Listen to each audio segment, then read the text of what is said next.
So let's do the Mangalacharan.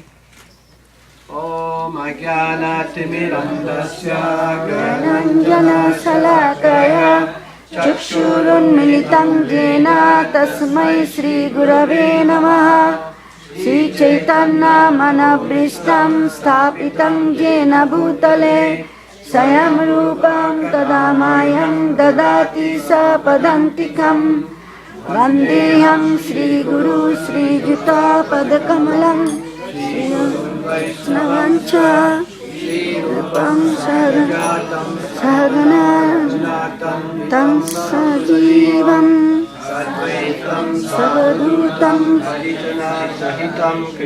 Chaitanya Devam Hare Krishna Adam Hare Krishna Karuna Sindhu Dinabandhu Jagatpate Gopesha Gopika Kanta Radha Kanta Namastute Kanchana Gaurangi Radhe Vrindavaneshwari Vishavanu Shute Devi Pranamami Hari Priye Anchakalpatarubhascha Kripa Sindhu Evacha Patitanam Pavanebhyo Vaishnavebhyo Namo Namah Shri Krishna Chaitanya Prabhu Nityananda Shri Advaita Gadadhara Srivasadi Gaur Bhakta Vrinda Hare Krishna Krishna Krishna Hare Hare Hare Rama Rama Rama Hare Hare Om Namo Bhagavate Vasudevaya. Om Namo Bhagavate Vasudevaya. Om Namo Bhagavate Vasudevaya. Om Namo Bhagavate Vasudevaya. Om Namo Bhagavate Vasudevaya. Om Namo Bhagavate Vasudevaya. So we're reading Bhagavad-gita as it is, translation and commentary by His Divine Grace, A.C. Bhaktivedanta Swami Srila Prabhupada. We are reading chapter 13, texts 8 through 12, Nature, the Enjoyer, and Consciousness. So I'll do the line and then you repeat the line, and then we'll just quickly go through the Sanskrit. We won't do the word for word because we did it last week, and then we'll go straight to the second paragraph of the purport. So after me.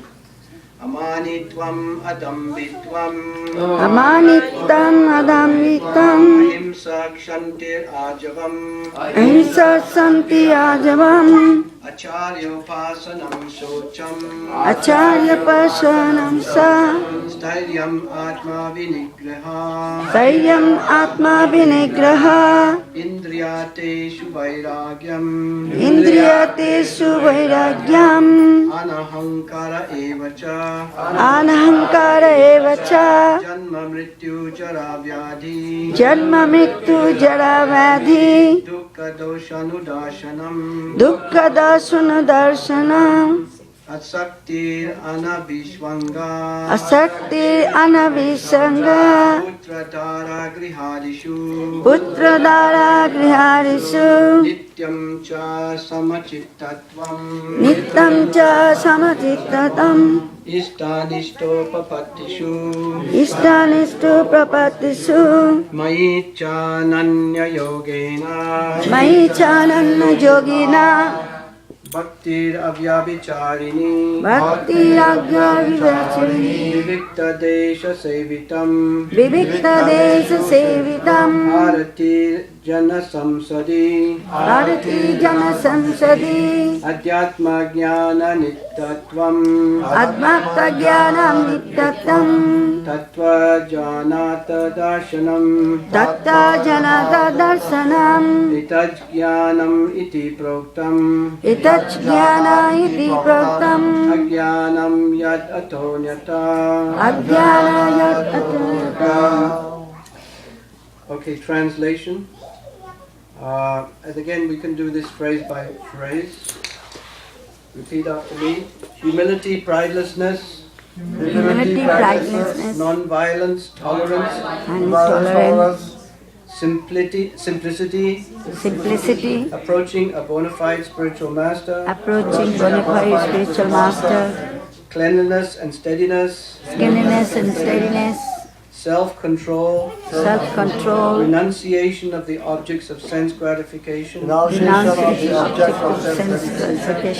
of false ego, perception of the evil of birth, death, old age and disease, detachment, freedom from entanglement with children, wife, home and the rest, even-mindedness amid pleasant and unpleasant events, constant and unalloyed devotion to me, aspiring to live in a solitary place, detachment from the general mass of people, accepting the importance of self-realization, and philosophical search for the absolute truth. All these I declare to be knowledge. And besides this, whatever there may be is ignorance. Okay, so now we're going to continue from the second paragraph of the purport by Srila Prabhupada. As for the knowledge outlined here, the items may be analyzed as follows. Humility means that one should not be anxious to have the satisfaction of being honored by others. The material conception of life makes us very eager to receive honor from others. But from the point of view of a man in perfect knowledge, who knows that he is not this body, anything, honor, dishonor, pertaining to his body is useless. One should not be hankering after this material deception. Interesting word by Prabhupada. Material deception, self-deception, right? People are very anxious to be famous for their religion, and consequently, sometimes it is found that without understanding the principles of religion, one enters into some group which is not actually following religious principles. Can you not just stay one? I'm just staying one. Camera, close the camera. Recording class. Just reading the paragraph on fame and fortune and you're recording it. That's what I was just going to say. From the point of view of a man of perfect knowledge, who knows that he is not this body, anything, honor or dishonor, pertaining to this body is useless. One should not be hankering after this material deception. People are very anxious to be famous for their religion, and consequently, sometimes it is found that without understanding the principles of religion, one enters into some group which is not actually following religious principles, and then wants to advertise himself as a religious mentor. As for actual advancement in spiritual science, one should have a test to see how far he is progressing. He can judge by these items. So this is a very solid purport by Srila Prabhupada. And I just want to say that Prabhupada is pointing out that there are so many religions and people who are running after religions, but their mind is contaminated. There's not a pure desire there. They're contaminated with desire for honor, for prestige, for distinction, and some of them who are like ministers and so on, they're eager for followers, for admirers, and all of the rest. But we have just read the Shikshastakam. Who can remember that verse of Shikshastakam which points out these evils which we should avoid? It's like I want to be very small like a straw so that Actually, it's the next one after that. That's also a good verse. Nadhanam. She's getting all the prize points. Someone else has to challenge. No, I don't want to Bhagavad-gita, say it. because she's The one getting. that says Nadhanam, Na dhanam na janam Okay, na everybody together. sundaring kavi dhanam na janam na sundaring kavitang va jagadisha kamaye mama janmani janmani share bhavatam bhakti rahe tupetai. So who can give the translation of this? Ajiti can do? Yeah, I'll look it up. Dhruti aata hai na translate? I need to know the beginning. She knows the beginning and then she will tell you the word without saying. She knows just the start. Okay, okay, Apaji. I know you know it. Let's Ajiti do it.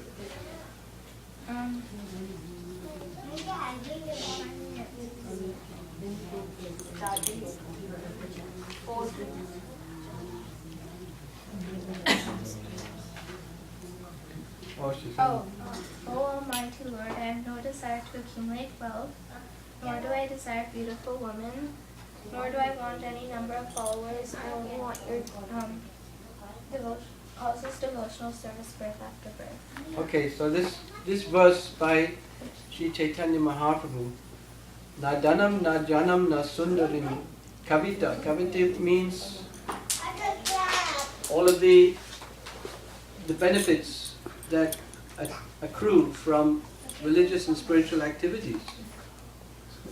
We don't want any material benefit. Otherwise, our bhakti becomes and gets tainted with karma fall that we're after. So there is much of the Vedas is concerned with this karma business, trying to get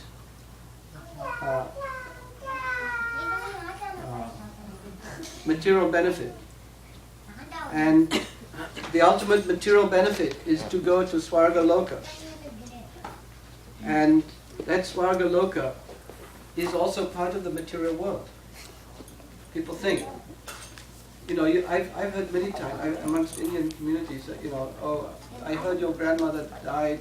Yes, but we're not unhappy. Why not? You're not unhappy. Oh, she went Swarga Loka. So, oh, that's fantastic. Perfect, But Swarga Loka is not the place where you can stay forever. You have to come back to this material world. Krishna says in Bhagavad-gita, Hine punye macha lokam vishanti. When the punya bank balance is spent out, then again macha loka vishanti. Again come back to this world of birth and death. So Prabhupada said this is like, it is a revolving cycle. And it is endless birth and death in the cycle of going up to Swarga Loka, again coming back down to the material world. He also likened it to one of those medieval punishments where you get dunked into the water. You get strapped to a chair and you get dunked in the water, and when you're bursting, it's like waterboarding. It was a medieval form of waterboarding. And then they pull you up, and then you get to take a breath of air, and then you've got your breath of air, then you get dunked down again. So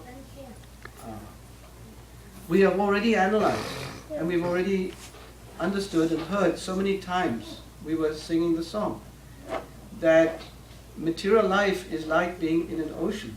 There's an ocean of birth and death, right? It's never ending. This is the wheel of samsara. Jatasya hi dhruvo mityo dhruvo janma mritasya cha. For one who is born, death is certain, and for one who has died, rebirth is also certain. But the ghastly and the most terrible feature about this birth and death is not just the birth and death. That's bad enough. Just the other day we went to a chiropractor's place, and we saw how traumatic the birth is. They showed some footage of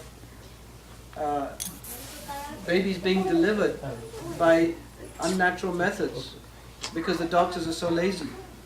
They're not ready to wait for the mother to actually let the baby come out naturally. So they try to pull the baby out. Poor baby gets traumatized. Not only that, the whole nervous system gets disturbed, and it causes things like this this child can't function properly on account of it. So, this is, this birth is painful, death is painful, but the worst thing about it is that you may not come back as a human being. Krishna says very clearly in Bhagavad-gita that Karanam guna sangasya sad asat yoni janmasu, that on account of associating with the modes of material nature, sad asat means favorable or unfavorable, auspicious and inauspicious births are available. So this is something which we should be always mindful of. Once we know this thing, how dangerous it is, it should be always on our mind throughout our life. So therefore, we should not be interested in receiving honor or receiving benefits or followers. Prabhupada says in the Bhagavad-gita, one of the purports, I can't remember which one it is, he says that actually the nature of a devotee is that he is not anxious for a son or a disciple. He's not anxious for that. He's not begging Krishna, I want this, I want that. We don't want that. So, what are we studying here? Krishna is saying all these things which he's mentioned, I declare to be knowledge. And besides this, whatever they may be, is ignorance. So do we want knowledge or do we want ignorance? The whole world actually is after ignorance. They're getting ignorance. And where are they going? They're diving deeply into this ocean of birth and death. Happily they're diving. Happily. Watch me, I make a big splash as I dive in. It's like, why we should be proud of our material success? Make a big splash in the material world. See all these Bollywood people, they have these mansion houses. How long is those houses going to last? How long can you live in your house? Just because you have 4-story house with 5 swimming pools, can you live longer? Can you live better? You have more meals. Can you stuff more food into your stomach on account of having all this? You cannot. The rich man or the poor man, that's the same size stomach. So this is not knowledge to run after material, excess. Whatever Krishna gives, that is good enough. Because every human being has his allotted happiness and distress. It is going to come to him, no matter what. You don't have to struggle beyond your basic duties to get what you need to survive. Sure, Prabhupada gives the example of elephants. They're eating like 200-300 kilos or something. Yeah.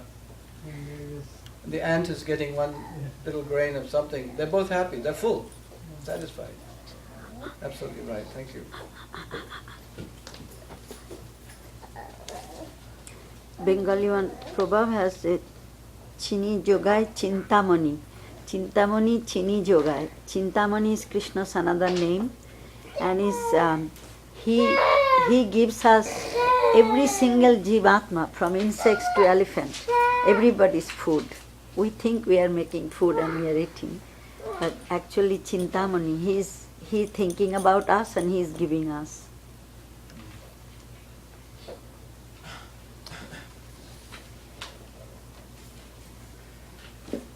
So the material conception of life makes us very eager to receive honor from others, but from the point of view of a man in perfect knowledge who knows that he is not this body, anything, honor or dishonor pertaining to this body is useless. So let's go to the next paragraph. Non-violence is generally taken to mean not killing or destroying the body. But actually non-violence means not to put others into distress. There's a nice verse in the 12th chapter. Does anybody know that verse? No. Nodvijatai Yasman nodvijatai lokam nodvijatai chaya. So he who does not put others into distress Krishna says ultimately he's very dear to me. So we should be very careful. If you just see what's going on around in this world, all these wars, all this bankruptcy, everything, people, there's so much dishonesty, and they don't care how much people are suffering. Simply for their greed, they're amassing huge amounts of money because they think money is their protection. This principle of eating, sleeping, mating and defending. Defending is a very powerful principle. It's based on fear. So based on fear, we try to amass more and more money. And then it becomes like an obsession to get more money. At any cost, I will get money. I will cheat people out of their all their savings. So it doesn't matter if he's lost his house, he's sleeping on the street. I will have money. So this is the fear principle. They're trying to protect themselves with money, but they're going to hell, basically. We should know that. People in general are trapped by ignorance in the material concept of life, and they perpetually suffer material pains. So unless one elevates people to spiritual knowledge, one is practicing violence. One should try his best to distribute real knowledge to the people so that they may become enlightened and leave this material entanglement. That is non-violence. So I'm very glad we'll finish on this particular paragraph. So Srila Prabhupada mentions distribution. He mentions distribution. So ISKCON, International Society for Krishna Consciousness, has been built basically upon distribution of transcendental knowledge. Because Srila Prabhupada has written so many books. He was writing something like 8 or 9 books. He was translating and getting them printed and distributed every year, constantly, over 12 years. So if you 8 books over 12 years, 12 eighths are what? 96, something like that. 90 big books he wrote. If you add up all the Srimad Bhagavatam, Bhagavad-gita, the Chaitanya Charitamrita and all the other books that he translated, a huge volume of books. I mean, nobody can do that. It takes 2 years to write a book, get it properly printed and edited, and then you find the publisher and all the rest, and distribution. And Prabhupada was doing 8 books a year. Just imagine the transcendental potency there. And he was just doing, he wasn't like write something, then scrub it out, and then start again. He was just dictating straight, non-stop, dictate. When the tape was finished, send it off to BBT, put another tape in, go on dictating. He was doing this every year, every day, 2 hours, 3 hours a day. When everybody else was sleeping, he'd go to bed at 10 o'clock, he'd get up at 12 in midnight, and he would dictate into his machine for 3 hours. Then chant japa, take a shower, then go to Mangalarati. And then for the rest of the day, he'd be managing the society. He'd be preaching to so many people, 3-4 programs he was doing a day. And he was managing all the problems and expansion of society. How much spiritual potency Srila Prabhupada had. This is not material energy. No material person can do this kind of thing. So anxious to fulfill the message of Chaitanya Mahaprabhu, that this Sankirtan movement will spread throughout every country, every town and village. Does anybody know that town and village verse? The town and village verse?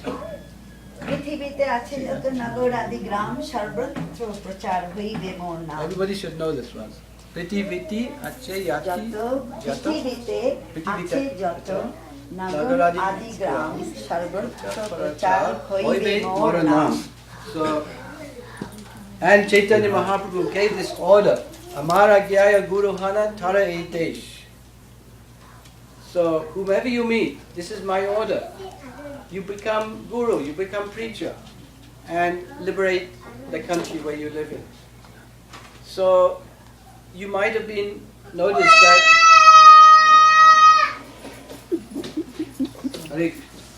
you might have noticed that sometimes some of the verses we tend to be, a little bit prejudiced against ladies that, that give up the child and wife. and all the rest, or something else. So that's in Krishna consciousness. Srila Prabhupada has very mercifully adjusted everything. Both ladies and men equally can preach.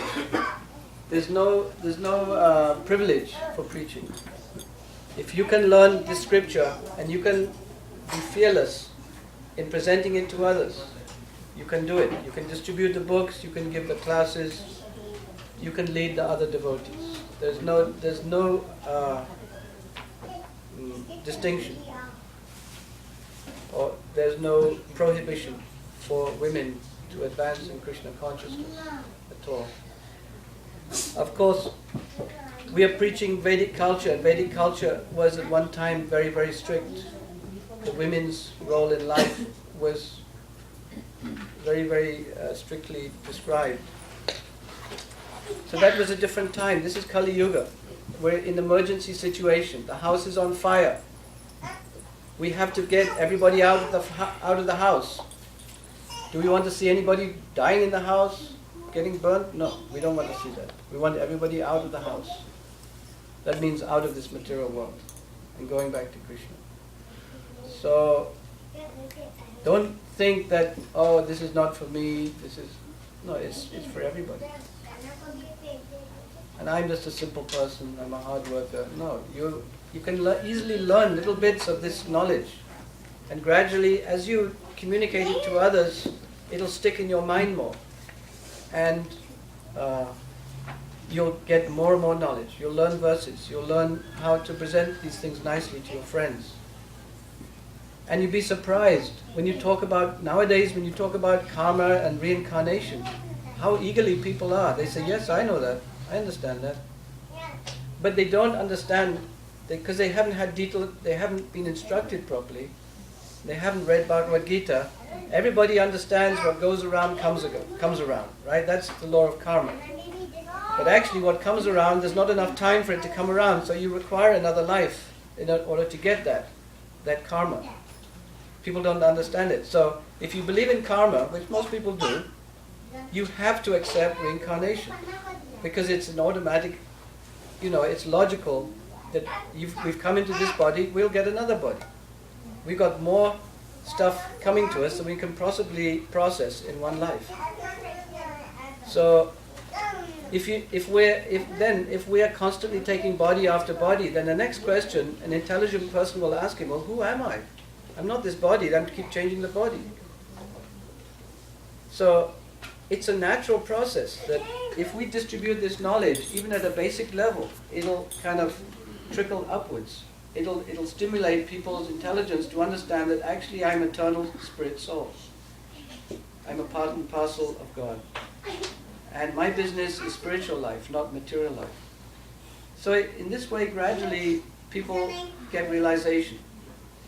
So this is very simple. Anybody of us can tell somebody else about this information.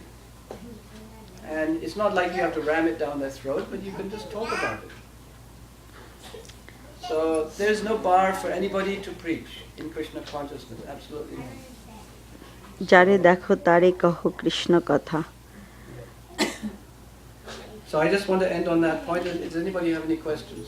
Hare Krishna. So next week we'll start from the point of tolerance in this purport. Okay? No, I have an announcement next. Hare Krishna. Thank you very much. Grantaraj Bhagavad-gita ki jai. Prabhupada ki jai. Send me on that.